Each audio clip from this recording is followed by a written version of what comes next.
Why, yes, your eyes do not deceive you. It is Midwich Live. We are back for our December edition, and I got the wrong memo. I was told dress up as like Christmas.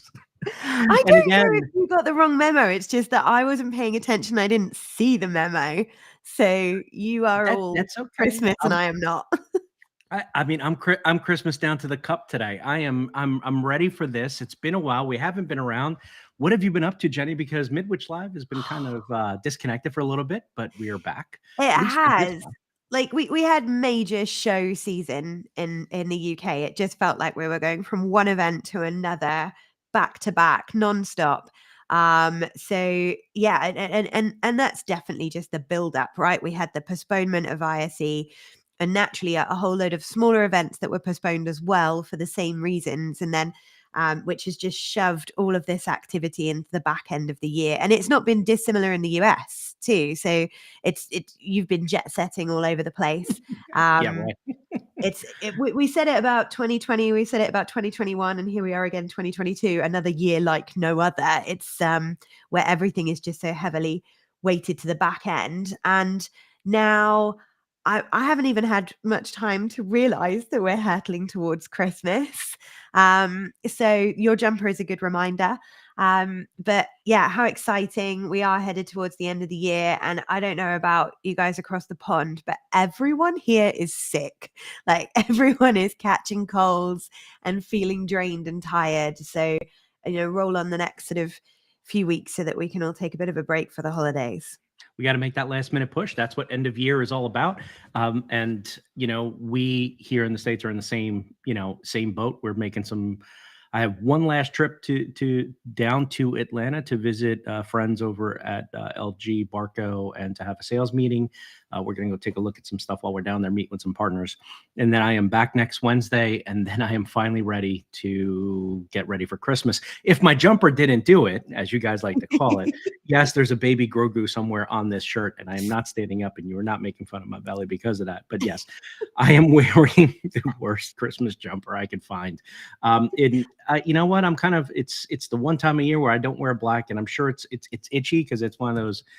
Yeah, it's one of those sweatshirts where you don't want to wear it for too long because it's kind of weird. But yes, Christmas jumper season's here, and we are back. Jenny, do you have the where people can find us thing? Because we're so out of practice. It's still it's programmed in there somewhere.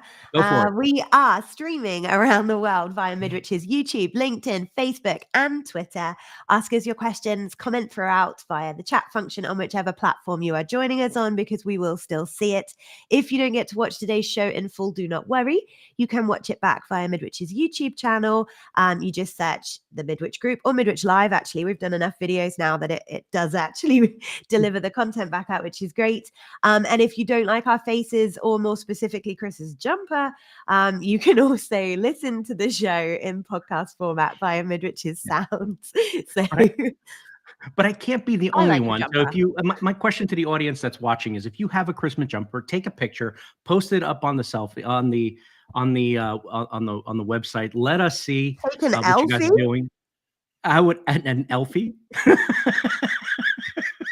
whatever you may call this selfie thing that you want to do today, I'd be more than happy to know that I am not the only one. Let's stand in unison here together.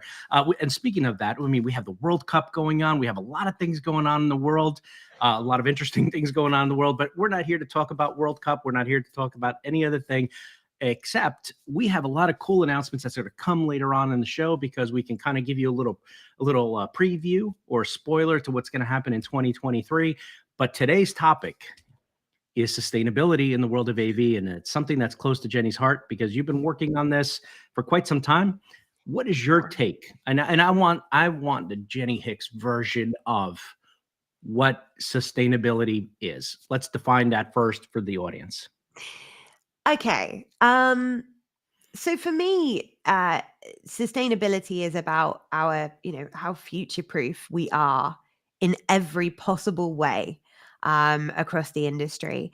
And that, that covers topics that I don't even think that we're ready to fully understand how we can improve on yet. Mhm. And it covers topics where we're already improving, or we're seeing people really take stuff into their own hands and make their own offsets or their own improvements just in their daily lives or in their daily corporate behavior.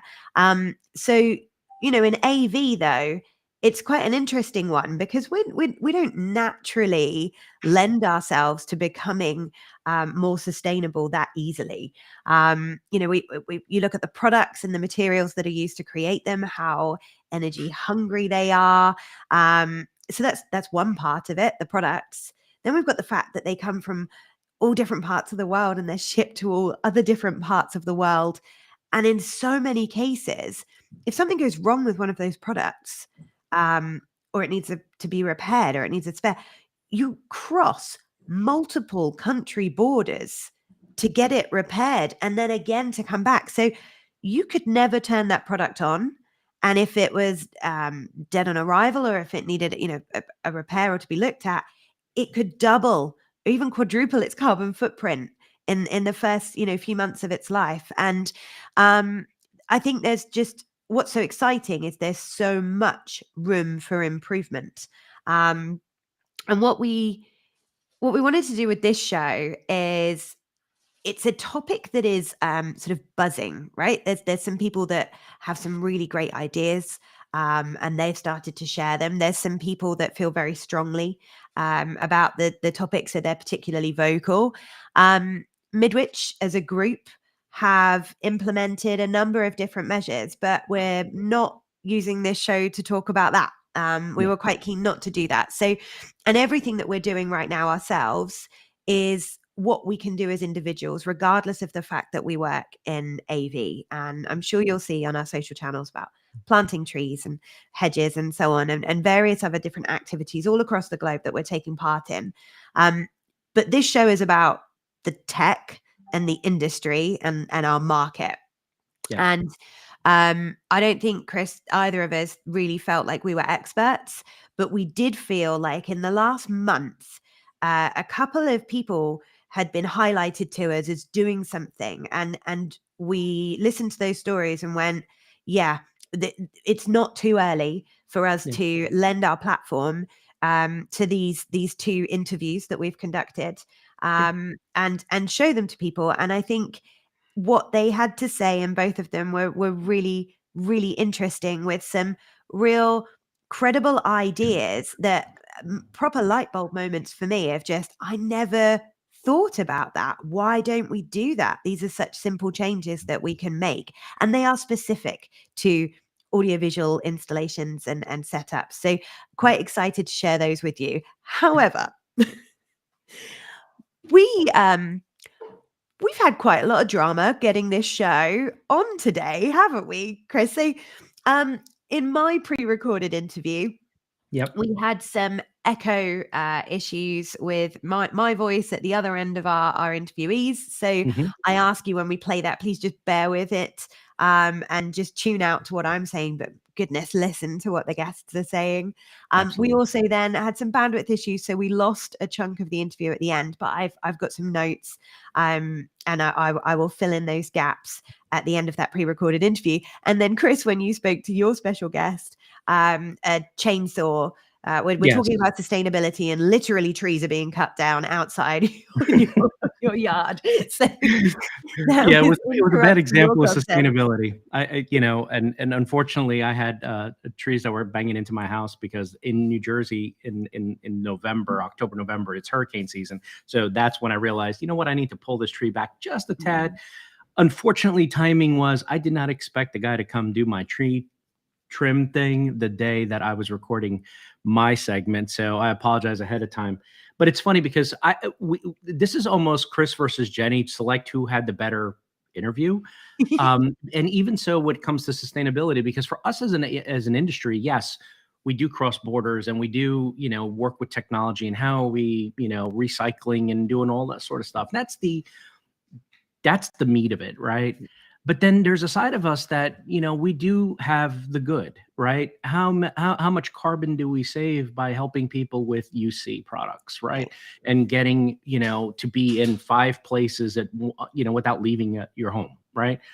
Um, and then there is the control systems that people not only are using in corporate, but obviously in the residential side to better manage their heating, right? And looking at, you know, the thermostats that are taking constantly monitoring and censoring their personal home spaces, and helping them adjust what's the best way to save and to be more efficient at home.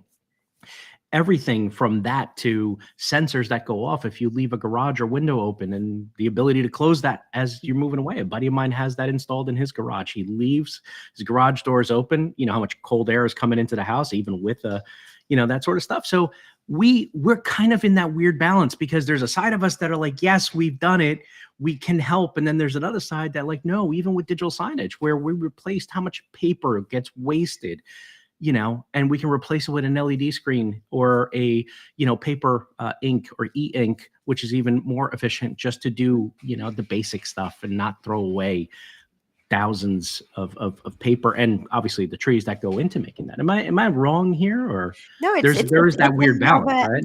ending continuous journey of improvement. And you know, one of the things that comes out of one of the interviews that we'll show you today is something that really is quite small. So yes, we've made those improvements. We've moved away from printed signage and over to digital, and there's a lot of you know, a benefit in doing that, but actually we can still take it further.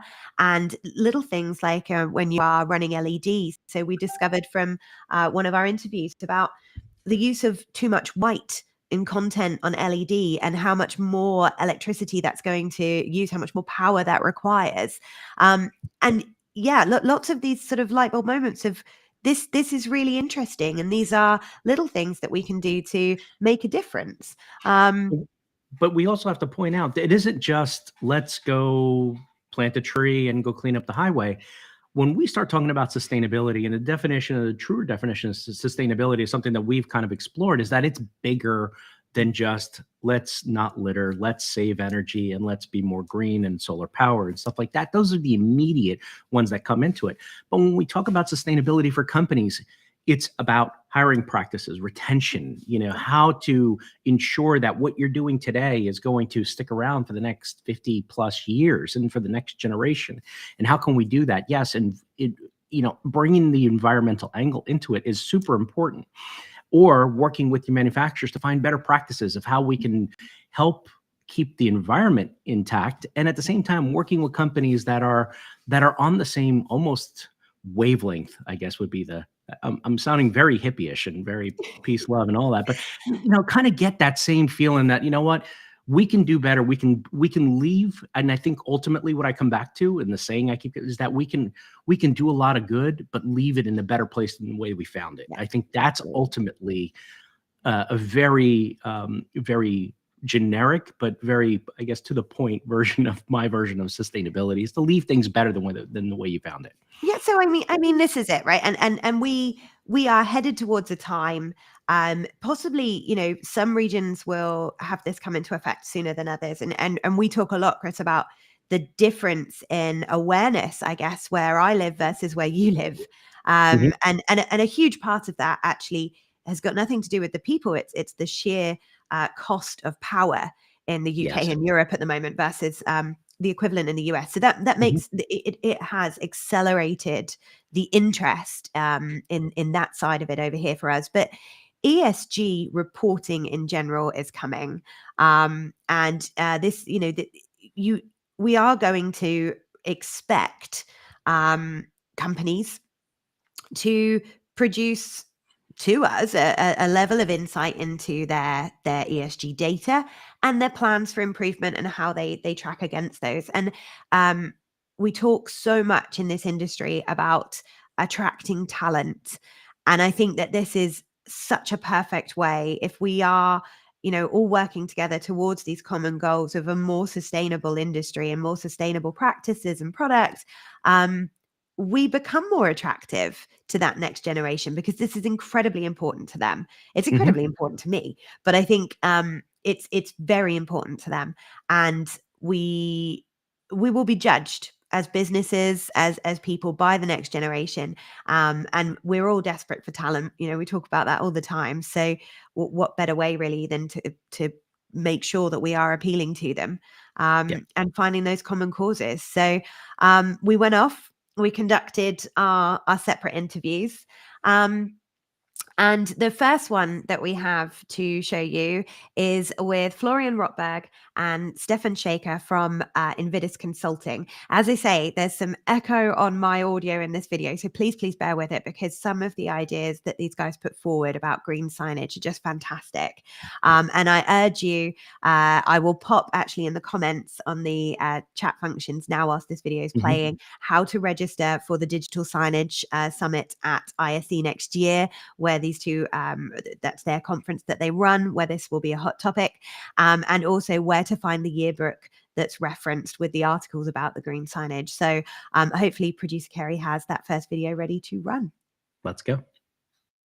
Oh, hi Florian, hi Stefan, how are you? Hi, oh, we're fine. Thank you for having us here. No, really great that you could join us today. You are my ideal experts for this. In fact, you guys are the first people to have put green signage on my radar with, I'm a big fan of the yearbook from Invidis. I think it was 2 editions back when the first article came out about green signage. So really looking forward to talking to you both today. There it is. But Free for download. Hopefully one of you could tell some of our viewers a bit about Invidis and what you guys do. Sure. Invidis was founded, we founded Invidis in 2006, so that's 17 years ago. And we're a Munich-based digital signage strategy consultancy. And we advise end customers as well as the industry in finding the right strategy, not only for digital signage, but for digitizing public spaces. Could be retail, could be also public spaces, could be airports, whatever. So that's what we usually do. We have a lot of, we are basically strategy consultants, but we also do a lot of reporting. We have a daily blog, unfortunately in German, but we still have half of our readers translated every day. So we're reporting about the digital signage industry and every workday. And we're publishing the annual yearbook, which is probably the Bible of the industry for more than 10 years now. And it's free for download and on invidis.com. And we try to educate the industry, create rankings and identify trends a little bit. And that's what we mainly do, right? Identifying trends and finding ways how to support the industry to adapt to that. Brilliant. And when did you start, or what made you decide to run the article and bring out the green signage piece? I guess roughly about 2 years ago. What was it that showed it was becoming of interest to the industry? Yeah, it was basically the hot topic before the corona pandemic. We saw more and more, especially European corporate customers, like the big brands, really focusing on the sustainability topic. So that's what made us think, what's the relevance of this for the digital signage industry? And we saw very quickly that when these big corporations start really thinking hard about how to become carbon neutral or fully sustainable, that must have an effect on the digital signage industry as well. So we started looking into, okay, what's the industry doing about it? And we found there was not much going on back at that time, actually. And that's why we started researching for the yearbook and made it the headline topic for our yearbook in 2020. Great. And so there wasn't much going on then. What do you think, do you feel that has changed now and we do have enough going on in the world or in Europe just, or what do you expect will be that catalyst for us to really change and start taking sustainability more seriously in AV? Well, I think we just started, to be honest, and Europe is by far, ahead of the rest of the world. And to be honest, it's quite shocking. And, we have been, to the US and many other places, Asia. And when you see the same company, exhibiting at ISE and Infocom, how different they approach the topic, or in the US, for example, they don't talk about it at all. So it's quite shocking how far the industry, is still, lacking this topic. But we see more and more, especially some of the more European focused vendors like Sharp NEC and Philips. Even both are Asian owned, but those have a very strong European management. And they were basically the first one who really, thought about this topic. And NEC was the first one in projectors. So they started with refurbishing them, the big cinema projectors and everything, which were very expensive. So it was a little bit easier one. But they also started to, introduce the first concepts. Global service concept, which is very, very important, because still today, you buy a screen maybe in Spain and you ship it to your branch in Brazil or so. And when you have to fix it, you have to send it back to Europe, which is insane. So it's not only about, creating sustainable products which you can repair, but also having full global service concept, which is really important. Yeah, agreed. And how do you think overall the industry does at the moment in terms of that circular economy and having products that are sustainable in terms of being recyclable or repairable as it stands? What's your current view of how we do? At the very beginning, I think, as Florian just mentioned, we see now screen manufacturers really looking at their products, looking at using metals instead of plastics, recyclable metals, especially, so single metal components. All of this, we've seen it before in LED. LEDs used to be repairable. Now with COB, it's a bit less so. So you go back to the module level. But we see those approaches and these things happening. They are still a bit more expensive than the traditional products, but we see the start of it, and that's a very, very good sign, because we will need that as an industry, because the users of these technologies, they will look very hard at what we are doing in the industry. The mindset has changed, especially now in the past month, with the energy crisis and the war in Ukraine. Energy prices have skyrocketed. In the UK, same over here.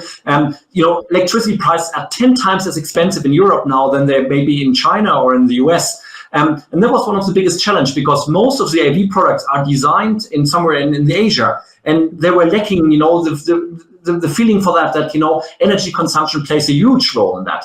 And but it's not only about getting the right hardware, but it's also operating it the right way, because 80% of the carbon footprint is doing operations and not doing production. So it's really, so we can even existing networks, we can make more sustainable and turning them off completely at night. It's just unacceptable anymore that you leave LEDs running. 95% of the LEDs out there, they run at night. Yes, with dark content, but they still use 10-20% of energy, and it's unacceptable anymore, especially in times like this where electricity has become so expensive. So it's really we need to educate the industry, and the end users, they're educated already. We see that every CEO, every CFO is really pushing the organization, saying, well, how can we save money? And eventually digital signage or Pro AV is always part of that. Yeah, agreed. Completely agreed. And I think we've started to see in some countries and regions laws actually to make sure that the digital signage and other technology is turned off overnight or isn't running at full capacity, etc. Do you think, or is there a feeling that we will have what will come first? Legislation to force us into better usage and better manufacturing? Or do you think that as an industry, we can get there first with what you're hearing from the manufacturers and also the users? Legislation will be first. The industry is too slow for that. Unfortunately, yeah. We see it. We have legislation here in Germany, basically banning high brightness displays during certain hours, so at nighttime. That's for energy savings, but we also see it on a European level with the energy savings. What do you call them? Scales, yeah, these labels, yeah. The label, energy saving labels, which give manufacturers of 8K displays a very hard time currently. And I think it's a bit sad that we need to be forced by legislation to comply. As an industry, we should be in a position where we actually are faster than the legislation on these topics. Agreed. And I think the consumer market may have a bit of a head start on us at the moment because there's labels on all of their products. So if these And stipulations, there are 10 times more TVs, consumer TVs, and professional TVs. So that really makes sense. Yes, they're pushing the industry, and the industry is reacting faster. But first there was always legislation, and with 8K, HDR, and all the discussion we currently have, even there's a discussion, with micro LED and OLED, will be allowed to be sold in the spring. I'm sure they will find a solution, and in professional devices we still have a little more time. But in general, the industry needs to change. And I personally have the feeling that when we come to ISE in February 1st or January 31st, that, we will see a lot of greener product, at least greener approaches, even if they're maybe not available, but there's a general understanding in the industry. I just returned from Korea. I had a few meetings there and from the US, and everyone I talked to, they were all aware of that, and they know that they need to change things fast. Great. That's good. It's good to hear. And what if we spin it the other way? So if products are going to last for longer, if they can be repaired a few more times, and perhaps if companies do adopt more of a until it's broken, let's not replace it approach, is that something that our industry need to be concerned about? Should we be looking at other revenue streams? Do we need to worry? No, not at all. Only the box movers will need to worry, but they need to worry anyway. It's not about box moving anymore. And the good example is the printer industry. Look how printers were sold. 10 years ago, companies sold printers and toners all the time. And then they changed it. Now you just pay per page. And there's not a price for hardware anymore. And we could have the same in signage, power by the hour, for example, Then you don't pay for screens or LED anymore, just pay for the hour you use it. And there's so many options and so many services, managed services, where integrators in the industry in general can make money. And it as a distributor, in the past we sold Office 365 license, that was, 400 euros or 800 euros, and that was it, And now it's subscription service. So everything is moving to recurring revenue. There's a lot of potential, but you need to change your business model, and you need to be aware of that. And customers are changing really, really fast. And we're a bit worried about some integrators in the industry who still, want to stick to the old business models. And some of them, do some change, like the top layer a little bit. Oh, we have now a SaaS business model, but the cost base is still a traditional one. And obviously, that won't work. This is more like putting lipstick on a pig. That won't work forever. And maybe this is it. Maybe this is the catalyst that throws us stronger into an as-a-service model as an industry, because you're right, it has been happening quite slowly up until now outside of the UC space. So I would ask next then, who's doing a good job? Who would you shine a spotlight on as a great example of people who are really sort of leading the fight here, and making good, credible change, projects or manufacturers? Well, we handed out a Green Signage Award to Sharp NEC last year, and we believe they're really the front runner in green signage. For many, many years, they always, had screws in their screen so you could fix them and repair them and everything. And so they have done a really good job. We also see PPDS, so Philips is also doing a good job. And it's probably not a coincidence that both of them have a really strong European management, which really pushes this topic. But the other guys will follow up. On the media player side, yes, the IT guys, they're already longer under pressure, to look at this one. So the Intels and all of them, they are fully aware of, where to save and how to do that and what kind of. So in the end, it's a question about the full system, because sustainability is not a question of somebody doing something, but really everybody needs to do their part to make the whole system sustainable. So as an integrator, you have to make sure that the operations concept is sustainable. As an end user, you need to make sure that your content really is energy efficient and you're not using too much white on LED, for example, things like that. And from a hardware side, everybody needs to make sure that the systems are as sustainable from the material side, but also from the energy consumption side. So it's really everybody doing their own bit to make the whole industry and the whole system more sustainable. So there was actually a little more to that interview, but as I'm sure some of you will have picked up on, we had a number of technical difficulties in that recording, but I have made a point of capturing the chunk that we actually missed, and that was to reference actually LG Electronics' sustainability report from 2020 to 2021, which looked at the product life cycle carbon emissions. And I won't tell you all of the stats that are here, but in pre-manufacturing of the product, that accounts for around 16%. Manufacturing is less than 1%. Distribution of the product is less than 1% of its carbon emissions. Over 80% of the emissions are in the usage. So that is where we can make actually the most impact and difference. And this is actually a part of the industry where so many of us have roles where we can educate and put forward some ideas. And the ideas that they shared with us were activating the brightness sensors on your installed displays, so they're not working harder than they need to. And so much of this stuff, you go, are we not doing that? Why would we not be doing that? Fully turning off displays instead of displaying just black content, or leaving them in standby mode. This is something I can attest to in my home. I've recently installed smart plugs everywhere, and I'd love to say it's because I'm doing my bit, but honestly I was spurred on by the extreme cost hikes in power in the UK, and you would not believe the difference it has made just taking away that overnight standby of so many products that were still, running to a certain extent in my house overnight.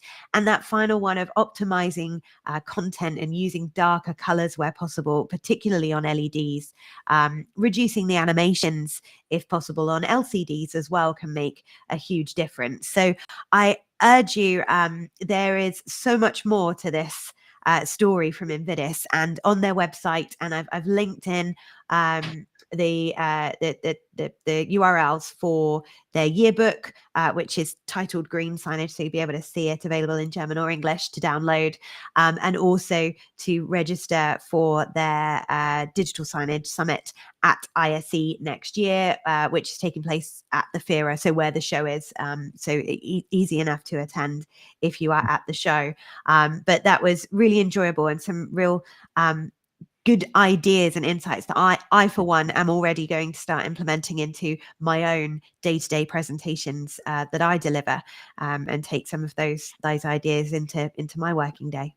Well, my Christmas jumper was unsustainable, so I had to get rid of it and get into my normal attire because it was a little too itchy scratchy for me. Wasn't prepared for that. It's as they're talking and as you're saying, move into dark mode and to do different things and take standby. You want something to practice? Take this. This thing is in your pocket. Yeah. It has only a limited amount of energy in it without having to recharge it. And it tells you exactly what to do in order to, reduce the apps playing in the background, stop the and it's not just from a data perspective, it's from a power. You want that to last you all day. Certain things that you can do there, you could do at home, reducing the energy that it's being used, switching it to dark mode. It's kind of like a little bit of a test. Practice there and start doing the little things. It's funny because I used to not understand why my grandmother used to go around at the end of the day when I was young and unplug things from the house. And she said it was energy vampires. I'm like, what the heck is energy vampires? Right. And it was kind of like, well, if it's plugged in, it's still taking some sort of energy off of it. And in the days before Smart Plug, I had Smart Grandma, and Grandma used to take care of that. Well, thank you, Vovó, for helping me out when she was, if you don't know, Vovó is a Portuguese for grandma. So yes, my grandmother helped me with that when I was younger, but I never put one and two together, that there is a constant drain, even with appliances that are forever plugged in. There's always a light, there's always a sensor, there's always something going. If you don't need it, unplug it. Like you said, small little changes can lead to a much bigger conversation. Absolutely. And especially, if lots of people do them. So before we head over to your interview, Chris, which is particularly on topic because Kelly has left us a couple of comments. So one about the US being so far behind. I thought that too, right? In June at Infocom. And the reason being was because it felt like there was some strong green messaging around the ISE show floor that didn't seem to be at Infocom. And so I likened it to exactly that. Oh, we're in different places on this journey. But my goodness, do I feel like that has really changed? It feels like this is all I talk about at the moment with my colleagues across the pond and here and you know and across Europe. And Kelly, you've referenced Save, and I know that comes up in your conversation with Joe Way shortly. So I just wanted to segment these videos with this. I was invited via LinkedIn to an executive network like virtual wine tasting, which I'll be honest was the first thing that you know captured my interest, to discuss sustainability in business and particularly in ICT practices. And I thought, well, great, this is my topic at the moment, so I want to go and learn about that. And you know, there's some wine tasting involved in it as well. And it was an absolutely fantastic event. And I learned loads from the sort of roundtable style discussions, and the wine was fantastic too. But I asked a question of an expert at the end of this, and I just said, what's the biggest single thing that I could go and implement tomorrow in our business? And the response was not what I expected. No data capture, no switch your mugs to cardboard, or change how you recycle, or anything like that, which were the logical responses in my head. Instead, this person said, affect your supply chain and your customers. Just talk. Go and talk, raise awareness, because everyone collectively coming up with these ideas, that's what's going to make the difference. And I just thought that was such a great piece of advice to then sort of carry on. If we're all talking about it, these wonderful ideas will come out, and we will have more and more of the sort of ideas and suggestions that we've taken from that interview with Invidis. So, Chris, are you going to tee up the Joe interview? I'm gonna tee up the Joe interview, and you know what, Jenny, you are such a ninja when it comes to these things. You go from outside our industry to bring in ideas, and I encourage folks to do that, because we are definitely not the smartest industry in the planet. There are other industries already battling this and are light years ahead of us in terms of how to address it. So if we don't have the answer, trust me, somebody else does. And it may sound silly that you may go to the carpet industry or to the architectural industry, but there are people and processes out there that are already in place. You don't have to reinvent the wheel. So please open your mind, go listen to what other businesses read. The internet is full with little blog posts for things that you may not think may affect us, but you can tweak them to make them work.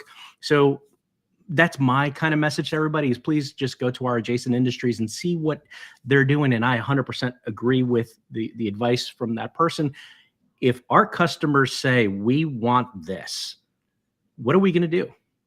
We are going to go provide it, because that's what we are in the business of. We are not in the business of anything else than working with customers. So if the customers are going to be the ones that are going to say, we demand to see this, and I touch upon that, and I'm just going to give you guys a little spoiler about what I talk about with Joe. One of the things that I talk about, and what I find is very interesting, is that Joe is kind of a hybrid, right? Joe is doing his own installs for a lot of this stuff. He manages the installations once they're gone, which many integrators don't think of, right? Integrators buy equipment from us, the distributor, they install it, then they pull away, and the integrator just goes in for the casual, visit or to service. Joe lives with it. So Joe has a deeper connection to it, and he goes into the explanation of what his school or his employer is going into when it comes to sustainability, and then how he partnered with Save AV in order to come up with some ideas. And I love the idea that it is bigger than just being green, right? Yeah. It is, he goes into conversations about, how if you are changing the way you do processes and sourcing better equipment and sourcing better product and resources, at the same time, you're working with the team, and the team wants to be, part of the drive. So how are you taking care of your team? And, it's all kind of, and as I mentioned in the video, it's kind of a spoken hub. And if one of the spokes goes off, the hub can fall apart. So without further ado, I'm going to jump right into this video call with Joe, because Joe was not able to be here today. So we, took some time, met with him, listened to what he says. If you guys have any questions, leave it in the comments. That's what we're here for. We'll be addressing that, whether it's on LinkedIn, YouTube, or wherever you're watching, we'll see it here. So go ahead. Kerry, let's roll the tape. Lemon, we have a special guest joining us today, pre-recorded, but he is here, and he's going to be talking about some very important and pertinent information regarding sustainability. With us today, we have Joe Way from USC. How are you, Joe? Oh, I'm doing great. It's a pleasure to join you, Chris. And I don't know why I have to be pre-record. Does that mean you don't trust what I'm going to say? You know, I can't do it live? No, absolutely not. We have sensors that would obviously be bleeping things out in the background. But no, the reason why we got to pre-record is the time difference, man. You are in California, and this show is being recorded out of our UK office. So trying to get the two to mesh has been a challenge, but you know what? We like a good guest, and having you on is great because not only are you knowledgeable in the world of the sustainability conversation, but you're a fun guest to have too. So if it gets a little rowdy, folks, it's because Joe Way has joined the chat. Anyway, so tell me about what is going on over at USC because you guys have entered into a partnership with SAVE. Can you tell me a little bit about what is happening there? Yeah, absolutely. You know, this really started 3 years ago, believe it or not. That's now coming to fruition.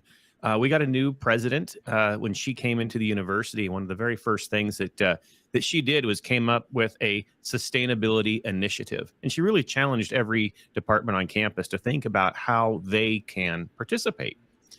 And of course, you know, we started redesigning our classrooms. We started, you know, looking at how we have to move into the future. And of course, surprise, pandemic comes. And now we're having to really look at how we're going to move into the future. And that's when we recognized, you know, we really have an opportunity here to do something. And we didn't really know what that looked like. It ended up being, hey, let's get rid of racks. Let's move to UC technologies. Let's move to cloud services, things like that, where we could limit, instead of having 15, 20 rack units sitting in a lectern in a classroom, could we put it up in the cloud? Could we, you know, which is what we did. We went from 15 rack units down to 2 for our classrooms, which limits the power consumption by 75% per room.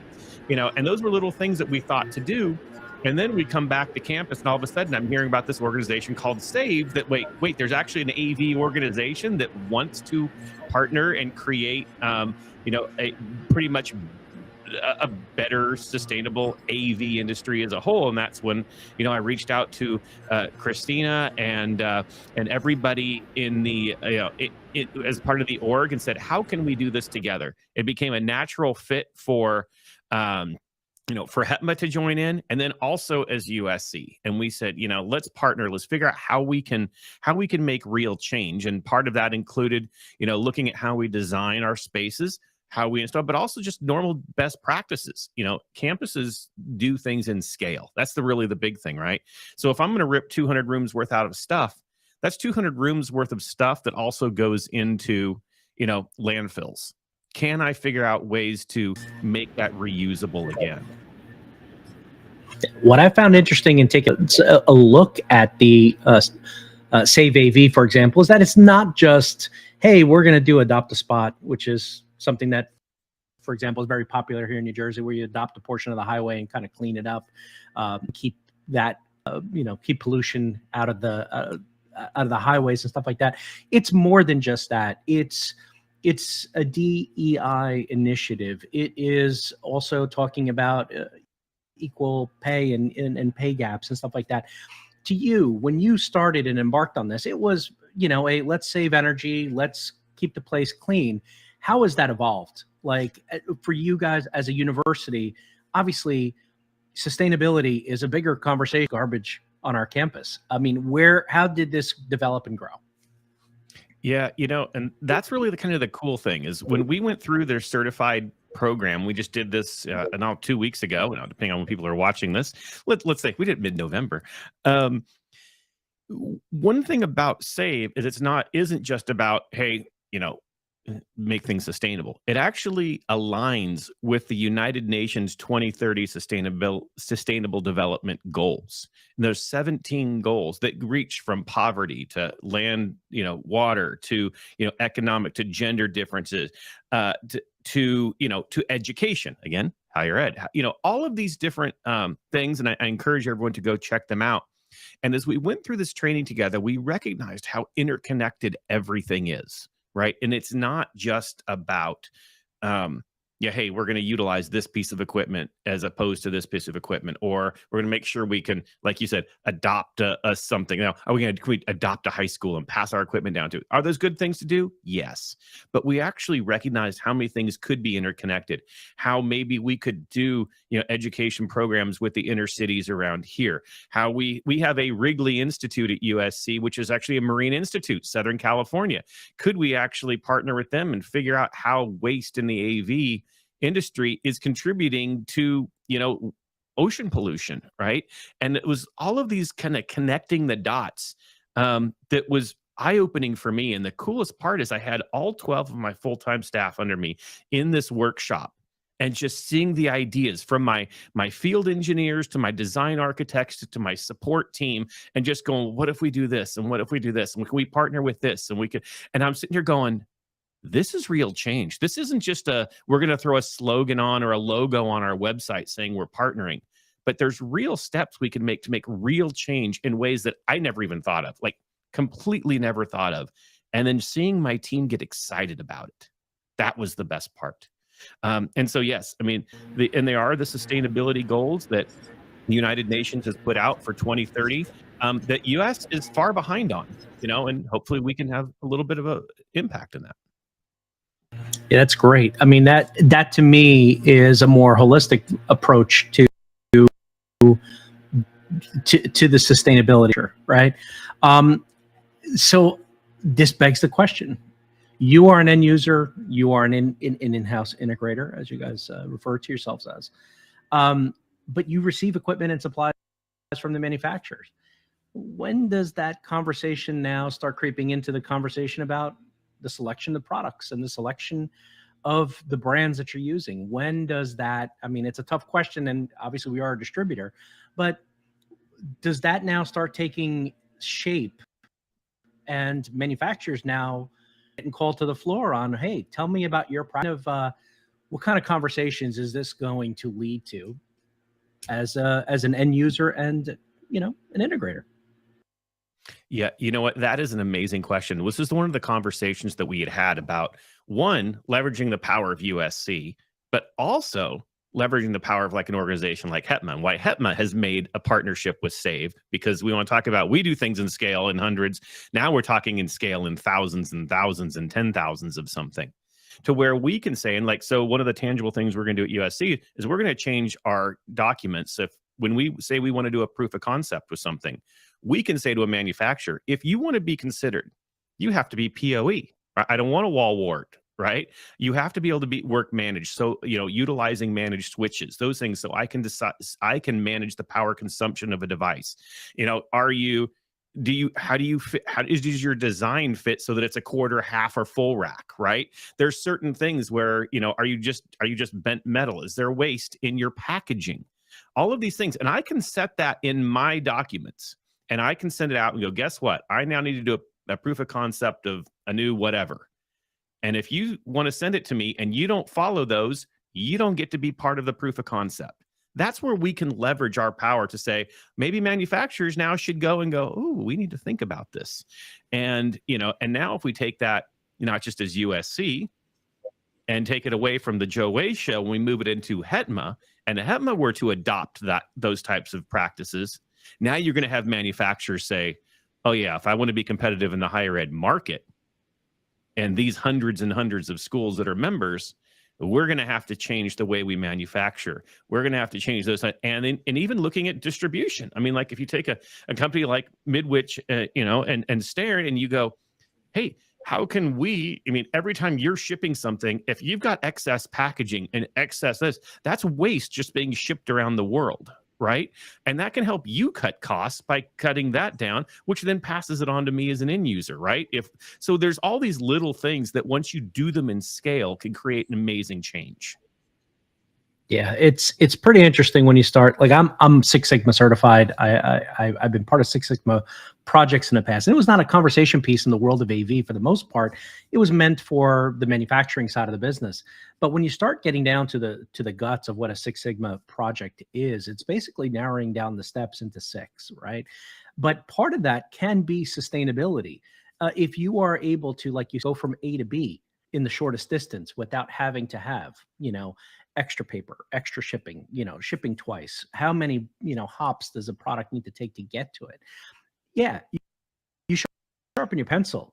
There is the little small changes that can lead to a bigger impact that we may not even be calculating right now. But in the long run, it does make a big difference, right? So it's very, very interesting where it's going. I applaud you guys for signing on and being an early adopter of Save AV. It's interesting that we finally have a group that is focused on not just how can I help recycle old electronics, because that's been a known problem in the world of AV, right? But going beyond that and adopting those UN changes, because one of the things, like I said, that stood out when I started researching and looking into Save AVs, they don't have one clear objective. They have a multiple group of objectives, and they're all kind of interconnected. And I didn't foresee that until I started looking at, well, if you do this, then that affects that. And it's kind of like this, if this, then that type thing. And it's all very much interconnected, like a spoke and hub kind of situation. So congratulations, man, for being an early adopter on that. And it's good that you guys had the foresight, not only as an end user, and obviously, you're adopting this into your organization of HETMA, and Save AV is partnering with both. So that's great, man. So I appreciate you coming on the show and giving us a quick run through. Tell us where we can find out more about, first, give me the information on HETMA, because that obviously USC is easy to find. USC is usc.edu, I'm assuming. That's it. Yeah. That's a good one. See, I memorized this stuff. Tell me about HETMA so that people that want to know more, if we have our educational folks that are out there that would like to find out more information about HETMA. Yeah, absolutely. So HETMA, the Higher Education Technology Managers Alliance. So that is at hetma.org. And of course, if you are a higher ed employee and you work on staff, please join. Also, really exciting news coming January 1st. We're opening up to corporate members too. So we're going to be able to have a really good conversations and hopefully be able to take things at scale. So check that out at hetma.org. And yes, you can find me at USC. And also, if you're interested in USC's goals to sustainability, .usc.edu or greenusc.usc.edu, and you can find out more about USC's sustainability efforts. Awesome. And Save AVs at saveav.org. You can find out more information there about their initiatives and how to become a member and go through their certification process. So, Joe, you are a man of the people. Today we got you sitting at the chair. You asked about the pre-recording. We never know where Joe Way is the next day. So we got you today. Today was a good day that you are grounded. You are in California. Where can we see Joe Way next in person, in case people are looking to say, hey, I want to catch up with Joe and I want to find out what Joe has to say about this in person, have a quick coffee, so on and so forth. Where can people find you next? What's upcoming in the Joe Way space? Well, I'm going to enjoy almost all of December sitting at home, which is going to be really nice. But there might be a quick turnaround to CES, but you can really find me at ISE. A bunch of people, Higher Ed AV. Again, you can check out higheredav.com. We got a big crew out there doing some stuff, and you're going to see me doing some podcast stuff, both from the Influencers Lounge and I hear the Midwich booth. I think you might be able to find me at the Midwich booth there at ISE. I cannot confirm nor deny that. You will have to wait and see. That's up to you folks.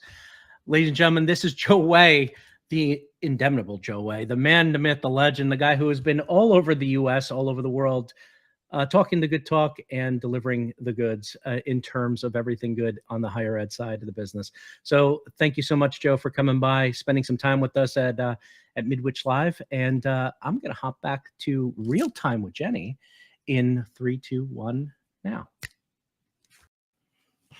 You see how I do that, right? I got that smooth very clever. It's like real very magic. Clever. I didn't even have to practice that. Jeez.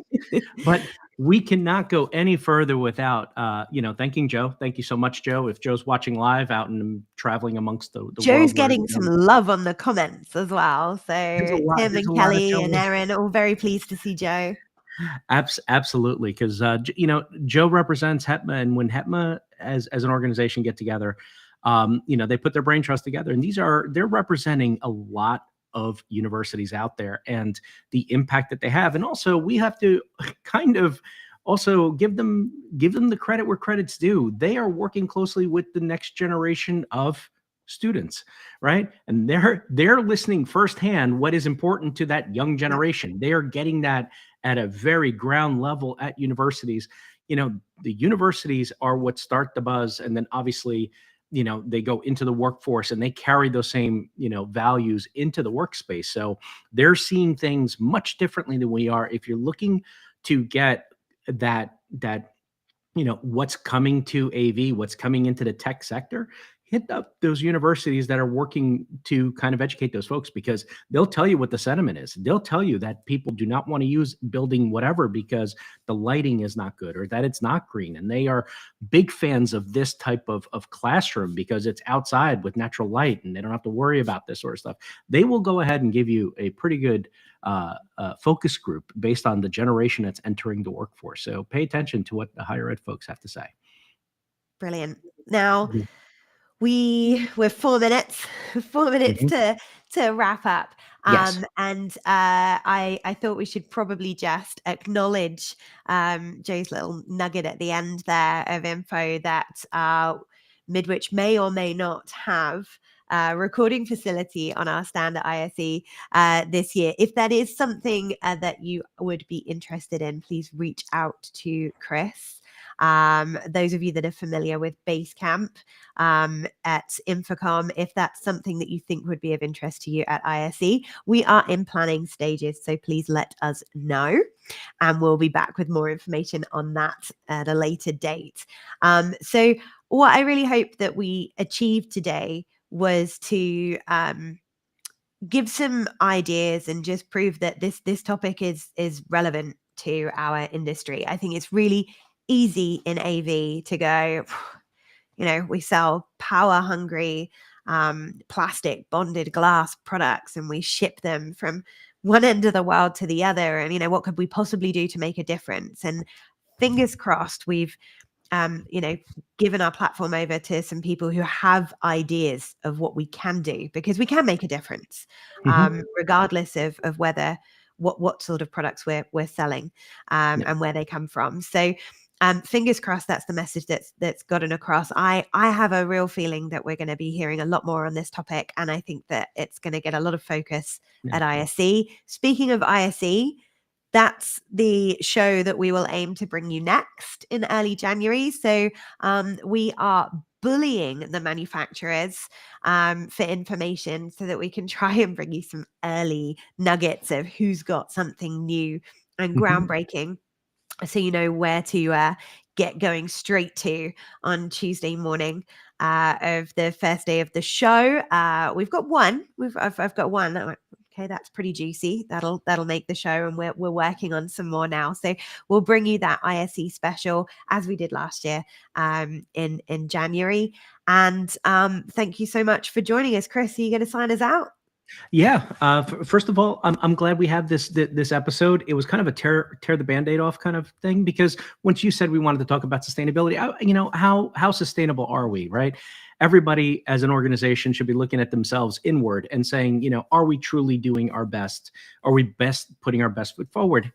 Can we, our own organization, do a better job? Absolutely. There's always room to improve. There's always new lanes that we can jump into that could help this cause, whether it is to be more green or to be more equitable or just to be more diverse. Whatever the case is, we need to take that first step, right? Or that second step, or obviously look across the lane. I do have a shameless plug I'd like to do before we go. We did just bring on a new line, and I had a really great conversation last night with Surgex, who, when I brought up the idea that I'm doing a sustainability question, a podcast the next day, they lit up figuratively. They are a power surge company, so they were very wow, interesting. Some of the things that I can work with them to kind of bring to light is good, because I think they don't focus, but I think the power industry need to focus on what they can bring to the table as far as sustainability and how they can help us. Like you said, turn off things at night. That remote component is a very interesting part of it. Nobody ever thought that an outlet strip with a remote feature is necessary until you need it. And here it is. So let's look at that sort of stuff. For me, I can't say if I'm going to ISE. I don't have that information just yet. But if I do, this big dumb American is going to travel his way over to Spain, and I get to practice my little bit of Spanish that I do know, and maybe get to see Joe Way al vivo at our stand. Yes, we are recreating the base camp that we had at InfoComm. We're bringing it over. If that is something that, like Jenny said, is interesting to you, let me know. We're going to be opening up time slots for you guys to do your recordings and stuff like that. You hear it here first, obviously, because we're going to do what we need to do. There's other lounges, other places, but I tell you what, this is going to be special. So if you guys would like to take some time, shoot me a message. You can find me on the Twitters, Chris_Neto, on LinkedIn. Obviously, don't try to message me on YouTube. That won't work, but definitely LinkedIn and Twitter is a good place to find me. And AV and AM is going to be finding a new home very soon for the community. So that I cannot drop on here because I said I wasn't going to do that. But anyway, Jenny, next time we see you is going to be at ISE, or are you stopping anywhere? I don't think I am now, actually. No, I did a little stint at LTSMG yesterday. So I think that's my last sort of big outing before the holidays. And then, yeah, it'll be on here for our pre-ISE show. And I'm just going to rest up, try and get rid of the cold number 5 that's come around, and fingers crossed be super healthy and happy in time for ISE. So no, much like Joe, I'm it's wrap up time, and cold December. Get well. Elderberry vitamin C will help. I have one more trip, so you'll see one more window picture of me on an airplane this week coming up. I'm heading down to Atlanta to meet up with our friends at LG, Barco, and my entire team that I'm a part of. And we're going to have our sales meeting down in Atlanta while we're there visiting some manufacturers and some customers. So that is my last trip, and then I'm home for the holidays, shutting it down, power off, and I am going to be fully sustainable in my own house and not doing anything. I plan to not wear shoes for a couple weeks, so that'll be kind of great. Ladies and gentlemen, thank you so much for listening. Thank you so much for watching. This has been a great show. We appreciate you. Thank you for a wonderful 2022. Happy holidays to everybody who's out there celebrating. Wear your Christmas jumpers. It's today for people in the UK, and it's every day for the people in the US. Do not get the itchy ones like I do, because you can't make it through a show. I guarantee you won't be able to do that for an hour with the itchy, scratchy thing. On behalf of Jenny, Starren, Midwich, and everybody, we wish you a happy holidays and a prosperous new year. We will see you very soon overseas. And you never know what may happen between now and then, but there's always a surprise up our sleeve. Thank you again, everybody. Happy holidays. Thank you for watching. Happy holidays.